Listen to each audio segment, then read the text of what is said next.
All right, we're back here in section 7.1, the second half here. Pretty short section, fairly simple. We're going to really look into the idea of a statistic used to estimate a parameter is an unbiased estimator. I want to know what that is. An unbiased estimator if the mean of its sampling distribution is equal to the value of the parameter being estimated. Okay, so let's take a look at what that means. All right, so again, if we took all possible samples of 20 chips from the population, calculated the sample proportion for each one, we then found that the mean of those values, p hat, we'd get exactly 0.5. And that, of course, is exactly what the population is. So that's an unbiased estimator. Now, let's look back at our sampling heights example. We created the sampling distribution, the sample range of size 2 from the population of the 4 sons, right? We had 6 different ones there. Is the sample range an unbiased estimator of the population range? Well, let's go back and let's take a look at the range that we had on all those. And if we divide by 6, if we find the average of that, it's 3.67. All right, well, let's go back to the actual population. The range of the population is, well, the lowest was 68, the high was 75, so the range is 7. Well, that's not it. No, that's not. Those two numbers should be equal if it's an unbiased estimator, so it's not in that case.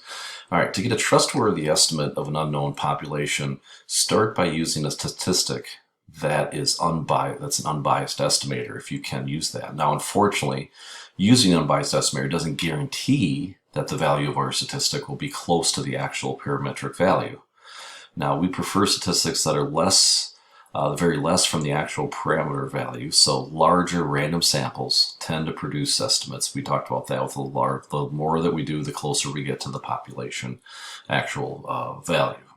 Now, in many cases, it's obvious which statistic should be used as an estimator of a population parameter. Now, if we want to estimate the population proportion, well, use the sample proportion.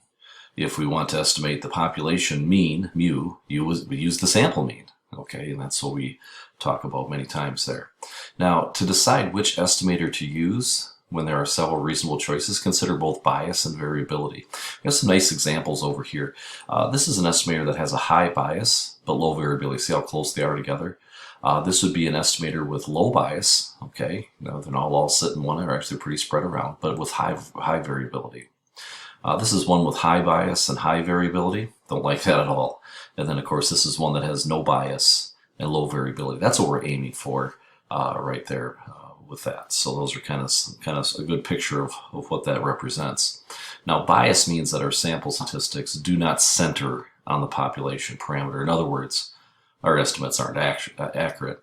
Now, high variability means that repeated samples don't give very similar results. And in other words, our estimates are not very precise. So that's kind of what we're looking at as we do that. Now, again, I got another AP tip here. Make sure to understand the difference between accuracy and precision when writing responses on the test. Many students use accurate when they really mean precise. For example, a response says that increasing the sample size will make an estimate more accurate is incorrect. It should say that increasing the sample size will make an estimate more precise. If you can't remember which term to use, don't use either of them. Instead, explain what you mean without using the vocab. So be real clear. Vocab's kind of a key thing when we do that. So again, these are our learning targets. This is going to wrap up section 7.1. And until next time, I'm Mr. Boone.